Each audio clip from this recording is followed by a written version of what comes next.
win.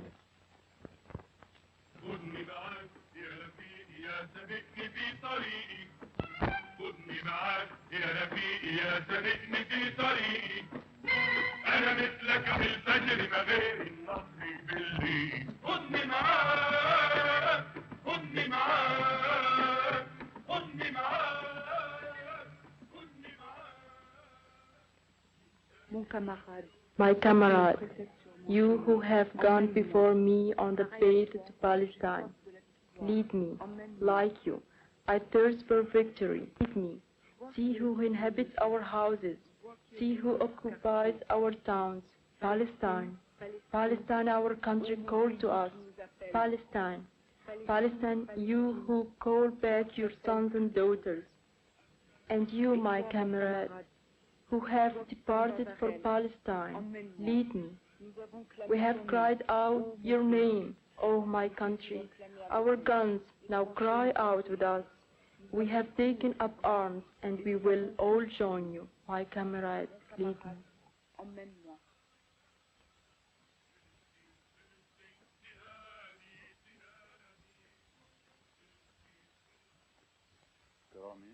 Karameh, March 21st, 1968.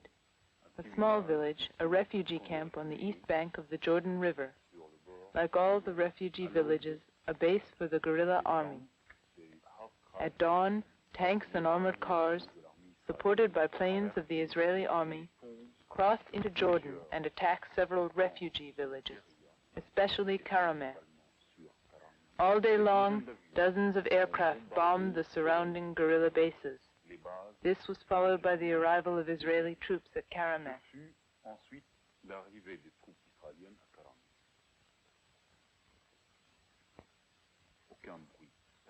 Not a sound. Nothing moved. It looked like a desert. Suddenly, when most of the Israeli troops were within the village, the guerrillas arose from ambush. They were from El Fatah and other groups. 15,000 Israeli troops fought in the battle. They left behind dozens of their dead and wounded that couldn't be carried back in the helicopters. They also abandoned tanks. A number of their planes were shot down.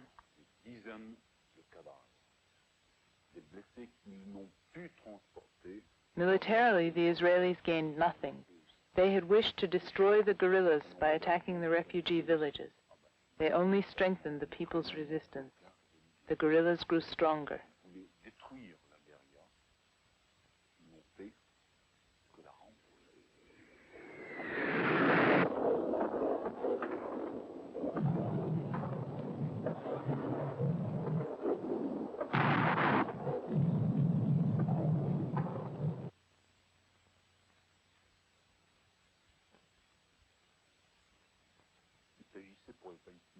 The Palestinians were warned of Israeli troops' concentrations all along the Jordan River 2 days before the attack on Karameh.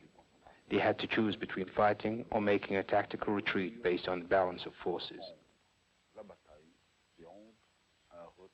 It would probably have been wiser to avoid the battle because the Israelis were very powerful and because the battle was conventional warfare and the Palestinian guerrillas could not compete in that type of fight.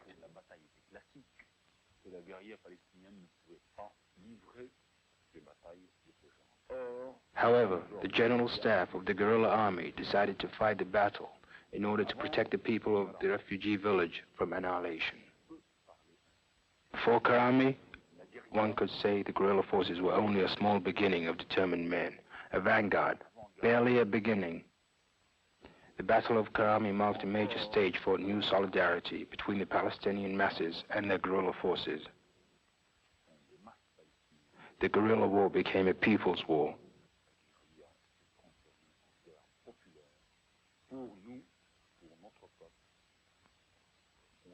Our people will always say, before Karameh, after Karameh.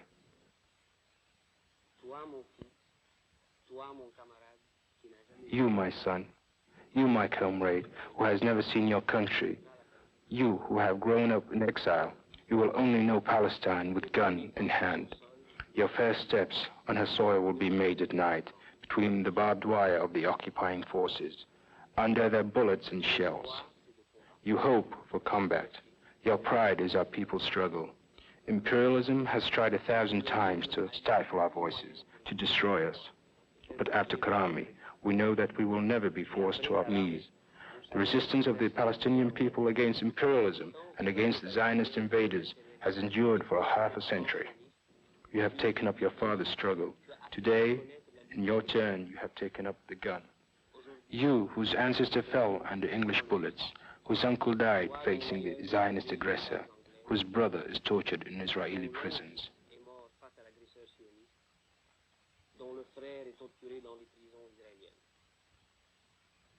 You can now see the final stages of the history and solitary struggle of the Palestinian people. The struggle is your heritage. The resistance of the peasants, the heroism of the guerrillas has borne fruit and has today become a people's war that will liberate Palestine. The Palestinian people have struggled for 50 years. Palestinian people, like the other Arab peoples, were living under a stagnant Turkish rule. 1916. England and France divided the Middle East. England reserved Palestine for itself.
Faced with imperialism, the Arab peoples rose up. Damascus, Jerusalem, Cairo. The masses took to the streets. The full force of the nationalist movement hurled itself against the British troops.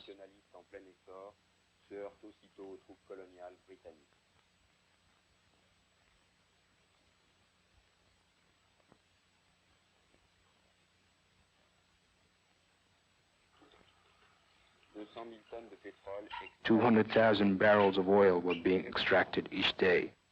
The imperialists also had reserves of manpower which were as useful to them as the oil deposits. Our people supplied the English with cheap labor. Your father was one of those, a quarry worker or a slave in a seaport. The masses of Arabs were bought and sold like cattle. But it was necessary for the English to have accomplices. In November 1917 in London, Lord Balfour declared that England would guarantee the establishment of a national home for the Jewish people in Palestine. English imperialism decided to exploit the sufferings of the East European Jews and use the Zionist movement for its own profit.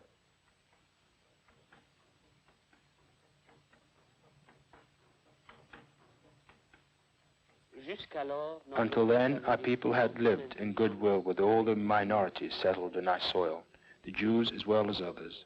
Today, you and all the other young Palestinians have learned through the Fidaiyin, men of sacrifice, and through our political cadres to distinguish between Jews and Zionists. Our enemy is not and has never been the Jews. Notre ennemi, ce n'est pas, ce ne fut jamais les Juifs. Mais après Balfour, ce sont des étrangers. But after the Balfour Declaration, foreigners, Zionists, puppets of British imperialism, came to drive us from our land. The hypocrisy and treachery of the imperialists were without limits. On the one hand, they persecuted the Jewish minorities throughout Europe. On the other, they offered an escape, immigration to Palestine. Organizing the immigration to Palestine was the task for the English. The Zionist movement became an ally in the repression of the Arab masses.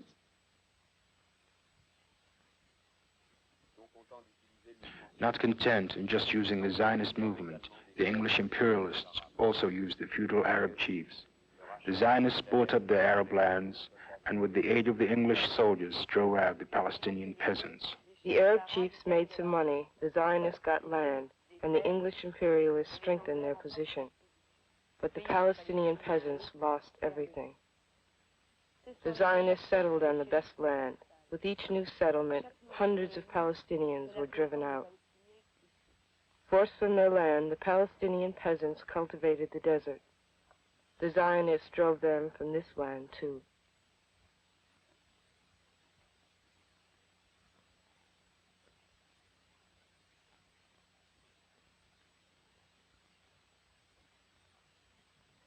(1936 to 1939), the First Palestinian Revolution. The stage was set for the longest and most stubborn resistance that the Arab world has known.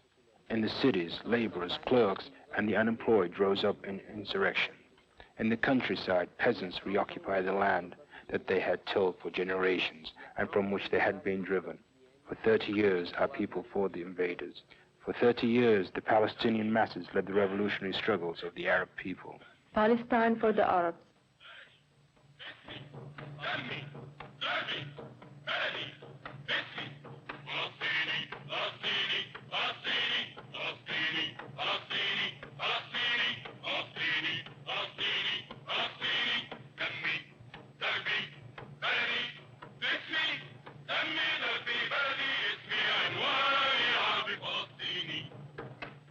A general strike lasting 6 months. Demonstrations in the cities. Armed struggle. The English hunted those whom they called the terrorists. They hunted through panic into the English ranks. 1/3 of the British army was sent to Palestine in order to suppress the revolution. More arms were given to the Zionists. But the struggle was intensified.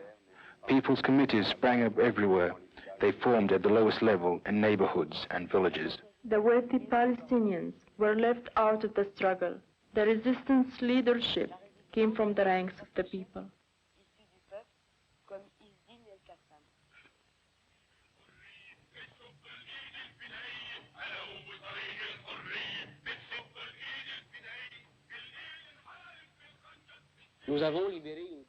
We liberated a large part of our territory, but our revolution was not yet mature enough. We could not hold out against the British imperialism. After 3 years of resistance, we were defeated. Our best fighters were killed, imprisoned, or driven out.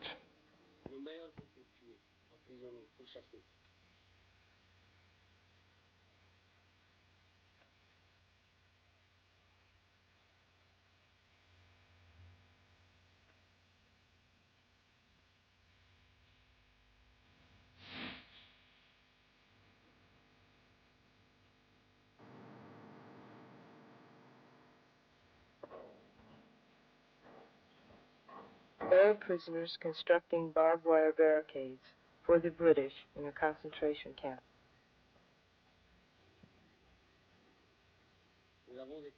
We had been attacked in the front by the imperialist troops, on our flanks by the Zionists, and in the rear by the feudal Arab chiefs.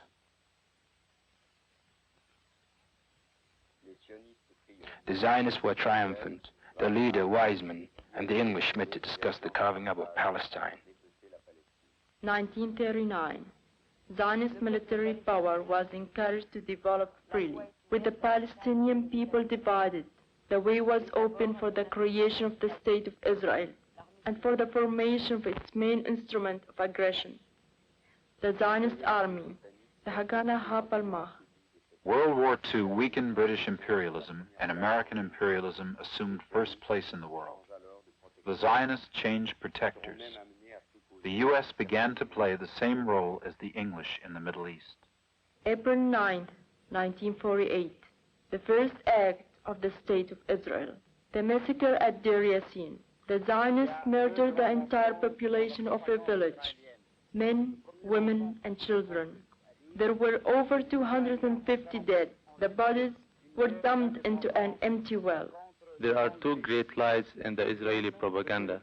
The first lie is that in 1948, the Israelis waged a war of independence against the English. The second is that Palestinians waited passively for the Arab armies to rescue them. Now, I will present direct evidence and an explicit refutation of these two lies. First, by 1948, the Haganah was already a well-organized army that was supported by the British authorities, while the Palestinians were forbidden to possess even a single cartridge. Secondly, I was a citizen of Haifa, and the entire Arab quarter was controlled by the Palestinian resistance, who were mainly workers. On April 21, 1948, the English declared that they were leaving the city. They did not just leave the city, but they blocked all roads leading to the other cities and Arab villages so that no help could get through to the Palestinian forces in Haifa. The English handed over tanks and other war material to the Zionists, and then the English and Zionists together drove through the streets of the city announcing over loudspeaker in Arabic, "Go to the harbor or you will suffer the fate of the citizens of Deir Yassin." That is the first fact. Second fact, everywhere around the large cities, there had been a well-organized Palestinian resistance, independent of all English or Arab authority. The resistance purchased arms from all the neighboring countries. There was a form of coordinating committee in each village, and when there was an Israeli attack, someone would arrive on horseback and announce that such and such a village was under attack. All of the young men and all of the peasants who could bear arms would go immediately to the aid of that village. This was a well-organized resistance which prevented the Israeli army from entering Galil until the end of October. Therefore, the Palestinian resistance, a resistance of the workers in the large cities, of the peasants in the countryside, existing everywhere independently of authority, will forever be a great example in the memory of all Palestinians and all progressive people throughout the world.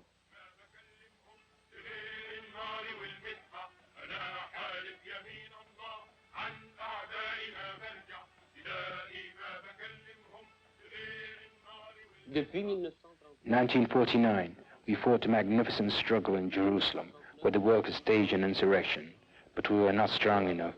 We were driven from our land. Comme sur les murailles de Jérusalem, où nos travailleurs en armes tenaient en échec l'agresseur. Mais nous n'étions pas encore les plus forts. Nous avons dû quitter nos terres.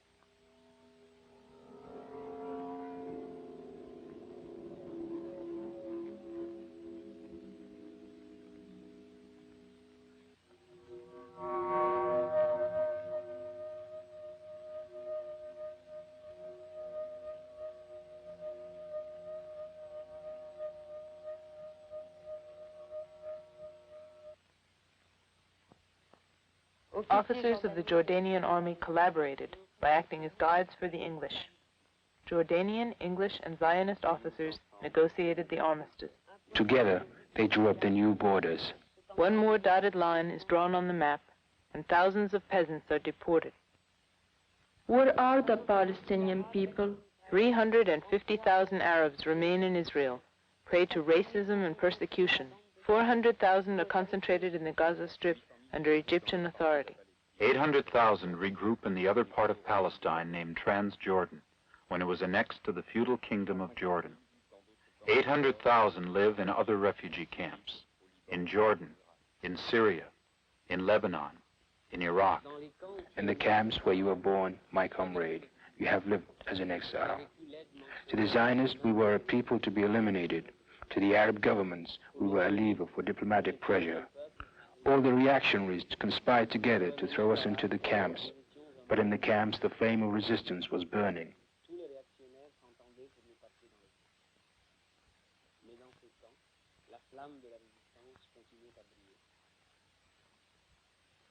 See this old comrade. His 3 sons were killed by the Zionists, one in 1947, the other in 1956, the last in 1967.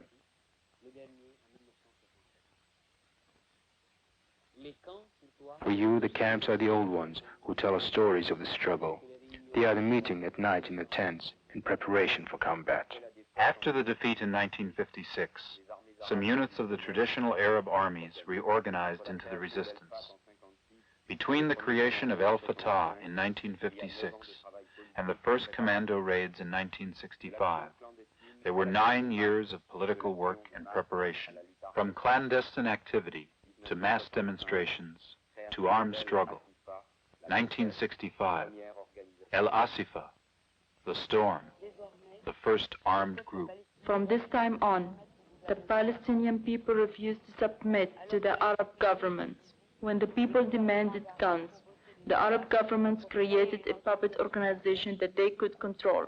The puppet leaders gave speeches and organized parades.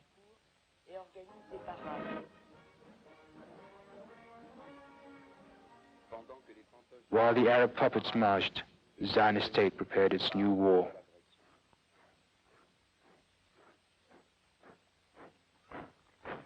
An Israeli member of parliament has stated, "We should make the world understand that Israel plans to gather together the Jews of all countries and concentrate them as quickly as possible in order to expand our borders from the Euphrates to Suez."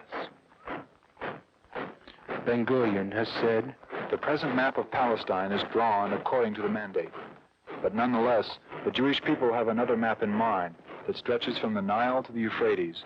Our youth and our men will see that it's realized."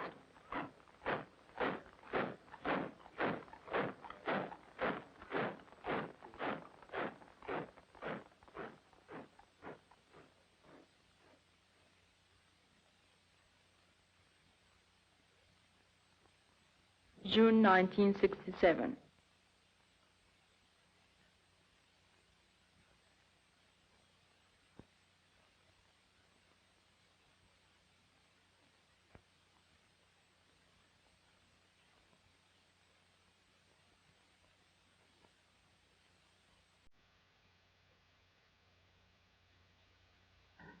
Statesmanship.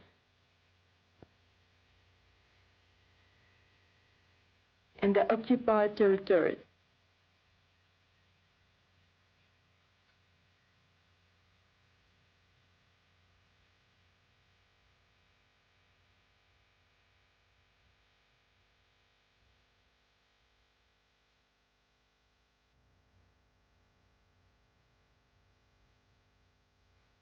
everything is demolished.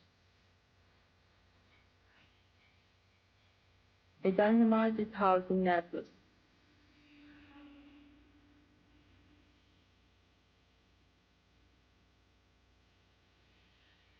Napalm is used on villages.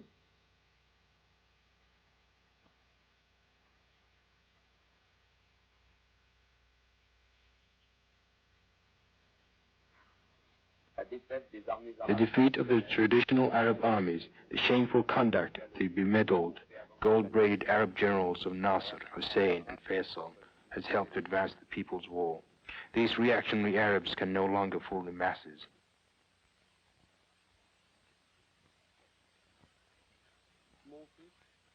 My brother, my comrade, we will soon return to Palestine.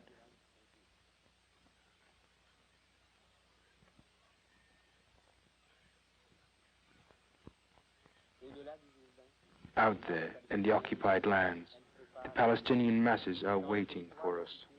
They bear the same determination and the same hopes that have always sustained our people in their struggle. These colonized villages must become the center of our resistance. In Jerusalem, in Gaza, and Nablus, each day, men and women and children learn of the people's strength. Everywhere we go, they will shelter and protect us. We are waiting for the moment to leave.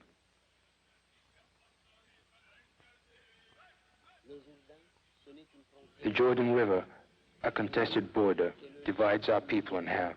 They wish to cross it and be reunited. They wish to return to their land. Their aspirations will soon be realized. The Palestinian people have defeated all of the conspiracies set against them.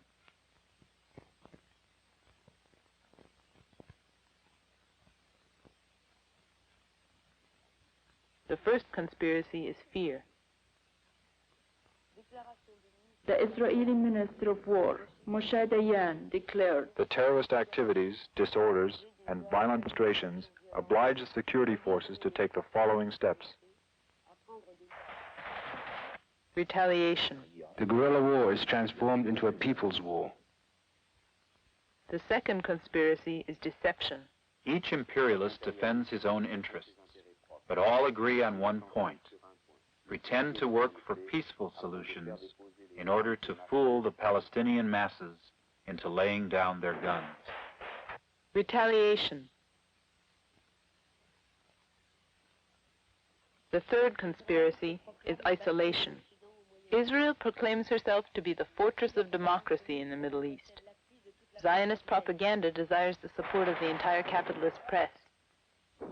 But not only the Arab people identify themselves as part of the struggle, as Fedayeen. Among the Jews themselves, there are individuals who have joined the resistance against Zionist imperialism. William Nasser and Kamal Namari are the two Fatah commandos of Jewish origin presently being tortured in Israeli prisons. everywhere throughout the world, support is growing for the Palestinian people. Comrade, you are not alone. By your side, by our side, march our brothers and sisters from Asia, from Africa, and from Latin America. Look to and count the numbers of our heroic Vietnamese comrades. They should serve as our example.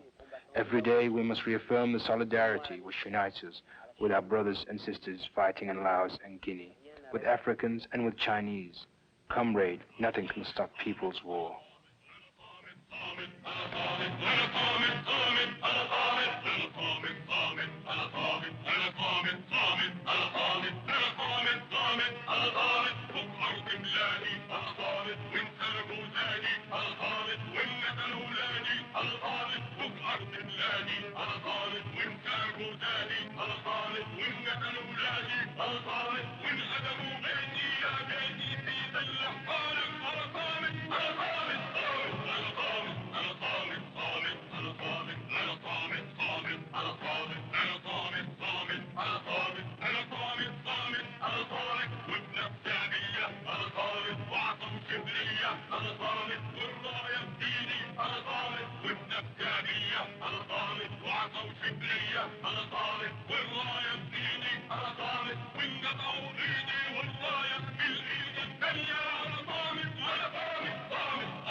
People's war is invincible.